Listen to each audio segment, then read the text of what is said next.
Here. Ooh!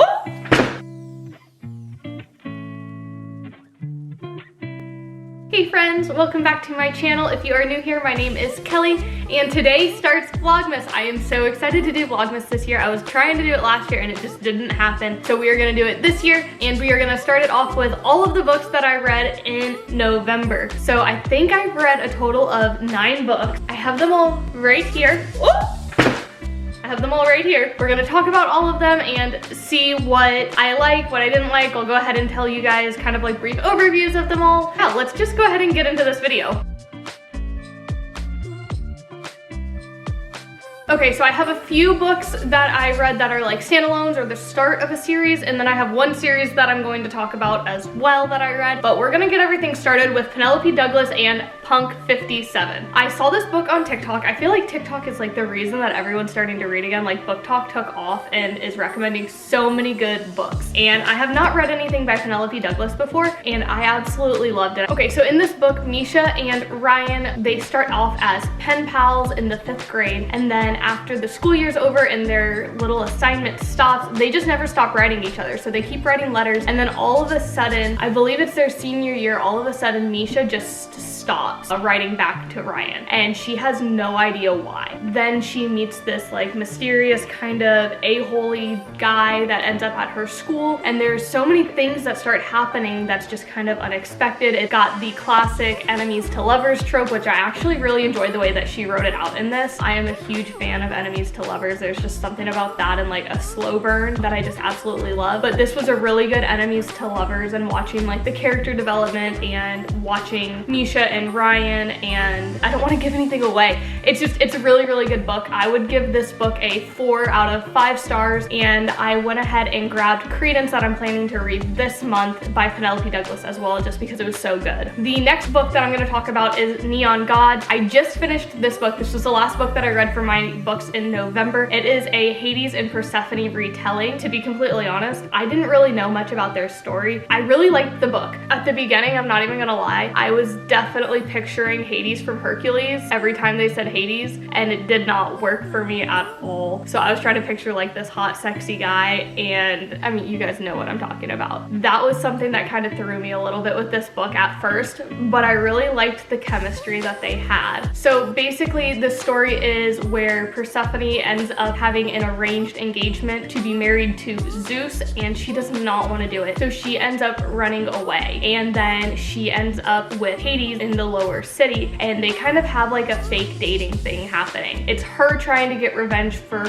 what her mom did, and then it's Hades trying to get revenge for what happened between him and Zeus. But it was so good. I honestly think that I read this book in under 24 hours. So it was really good. And then I just found out that she actually has another one coming out next year. It's the second to the Dark Olympus series that she's writing. It's for Eros and Psyche. I don't know if I'm saying that right, so don't judge me. But I'm really looking forward to getting that book because I actually really liked the retelling that she did for this and how she gave it like a modern day twist. It took me a minute to get into the modern twist, but I really did like it once I like wrapped my head around what I was reading. And then since I was reading books in November, I had to read Colleen Hoover's November 9th. I'm sure everybody has heard somebody at least once talk about this book. This was the first Colleen Hoover book that I have read, and it follows Ben and Fallon. This book is kind of like an instant love, which I think is really funny because Fallon's character absolutely hates insta love stories, and the book is just set around the date November 9th. So the couple keeps meeting each other on November 9th, but there's always something that's keeping them from being able to be together. One of like the plot twists when it happened, I was like, she did not just write this to happen. I was definitely a little bit floored and shocked, but at the same time I felt like it was kind of like one of those things where you just like, this isn't real. This can't be real. I really did like the book. I do feel like it's a little bit overhyped in my personal opinion, but I really liked the way that her writing style is. So I'm going to start reading some more of her other books and see if I can get into those as well. But it's a really, really good book. So I would say that this is probably a 4 out of 5 as well. Definitely check it out if you're looking for like a cute romance book, because that's what I thought this was. I really did like the ending. I thought it was sweet. This is my last standalone book or like start of a series book before I get into the series that I read in November. This is The Hating Game. It is by Sally Thorne and it follows Lucy and Joshua. Actually, fun fact, they have a movie coming out for this book really soon and I cannot wait to go see it. I told my stepdaughter that she needs to go ahead and finish reading this so that we can go watch it together. Anyways, it follows Lucy and Joshua. Guys, they hate each other. Joshua is like the guy that just doesn't smile and Lucy is like the sweet, happy girl. They play these games in the office. It is an enemies to lovers book. Once you find out like the way that Joshua feels, oh my gosh, I love it. And then like the twist at the end was just, I never saw it coming. The only thing that I have to say like negatively about this book is it was a little bit cliche. Like some of the things that they were saying, like her obsession with her job that she has wasn't my favorite thing. I felt like it was a little bit overkill, but the wedding scene, well, I guess it's not like the wedding scene, but the plot twist that happens at the wedding, I wasn't ready for that one. There was also after the wedding that there was like a plot twist and I was, oh my gosh, I was so excited when it happened. I was like, yes, you go. Definitely go ahead and check this book out too. I recommend it. I would say it's 4 out of 5. I would have given it a 5 out of 5 if it wasn't so like cliche and kind of like cringy with some of the like dialogue that was in it, but I did really like it and I'm really looking forward to the movie. I watched the trailer and they gave Lucy blue eyes, which made me so happy because at first I didn't think they did. Super excited. 4 out of 5. Definitely recommend reading it and then get to go watch a movie afterwards. So I mean, can't really go wrong there. And then the last books that I'm going to show you is a series and there's a bunch of them. The series is A Court of Thorns and Roses by Sarah J. Maas. I loved these books. They are definitely like my favorite series right now. It's the series that got me back into reading. That's the whole reason I'm doing this. I read like books here and there, but I read this series and I remembered why I love reading so much. The first book is A Court of Thorns and Roses, and it's gonna be hard for me to tell you guys about these books because I don't want to give anything away because of how the setup is for all of these books. A Court of Thorns and Roses is the first one. It follows Feyre after she kills a fairy and she goes over to the other side of the wall where the fairies live. So it gives me a Beauty and the Beast vibe. I was reading it and that was literally exactly what I started thinking. I was like, oh my gosh, this is reminding me so much of Beauty and the Beast. The love story in this, I thought it was super cute when I was reading it. I really did. So then you get to the second book, which is A Court of Mist and Fury. This by far is my favorite book in the series. Oh my gosh, you guys have no idea. Hands down right now, this is like definitely one of my top 3 books. I would give the first book like a 4 out of 5. This is definitely a 5 out of 5. It's a slow burn. Oh my gosh, I've never wanted something to happen more in my life. I was so in love with the characters. I read the crap out of this book. Honestly, like if I didn't have children and I didn't have other things that I had to do for work, I would not have gotten up until I finished this book. I would have read straight through. It was so good. And the twists that happen at the end of her books are freaking madness. Like the last 100 pages of like all of her books in this series, except for like the fourth one, the last like 100 to 150 pages are just like slammed full with like non-stop things happening. You can't put the book down. Once you get there, like you're done.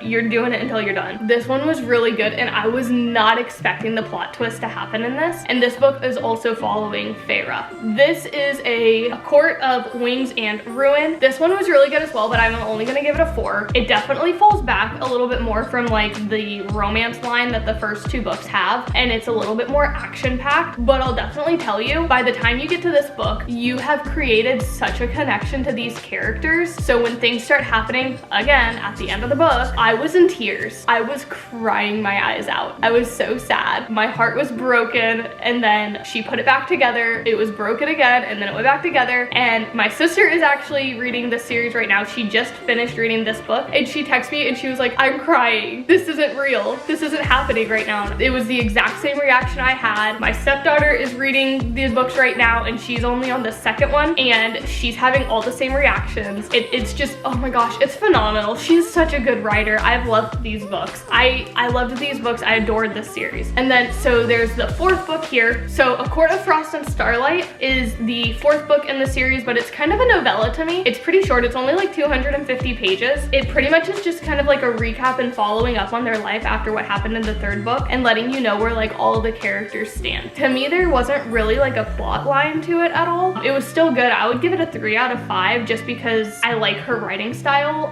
but I didn't really feel like there was much of a point going into the 5th book. book. It was a good book. It kind of like wrapped everything up, but then it was like she restarted the series. That leads me to the 5th book. The cover came off, but you can still read it here. A Court of Silver Flames. Okay, y'all, this book is spicy and I am here for it. I loved this book. So this is where it kind of, the series switches up a little bit. So it starts following different characters as your main character. So you still have Feyre and her love interest, but they're not the center of the book. So this follows 2 other couples, not 2 other couples. This follows 2 other people. I don't want to give it away, so I don't want to say who is in it. One of the characters you know from the very beginning of the series, and then the other character you end up meeting a little bit later into the series. This book was a 5 out of 5 for me. I loved it. It was a slow burn, almost like an enemies to lovers, but kind of more of like a I hate myself, I don't deserve happiness, so I take it out on everybody else to protect myself. But it was, oh my gosh, it was so good. I read through this one pretty quickly and it's like, it's a big book, y'all. I think it was like 700 something. Yeah, we're talking like 700 something pages. It was so good. I couldn't put it down. The last like 100, 150 pages were absolutely nuts. Absolutely nuts. But it was so good. And the ending made me so happy and everything was just great. There was something that happened in this book too that involves Feyre that I started crying at, but I honestly was way more connected in this book to the main character, the female main character, than I was to Feyre. Like, I loved following her story, but I really liked that she switched things up and made it about somebody else because it was really, really good. So that is what I have for what I read in November. All of these books are super good. I'm gonna go ahead and leave a link to all of them in my description bar below, so you will be able to go ahead and find them on Amazon. But go ahead and leave a comment down below for what books you want me to read in December. Go ahead and make sure you like, subscribe, and stay tuned because I have a bunch of videos coming out for Vlogmas. I am so excited. So I will see you guys tomorrow in the next video. Bye!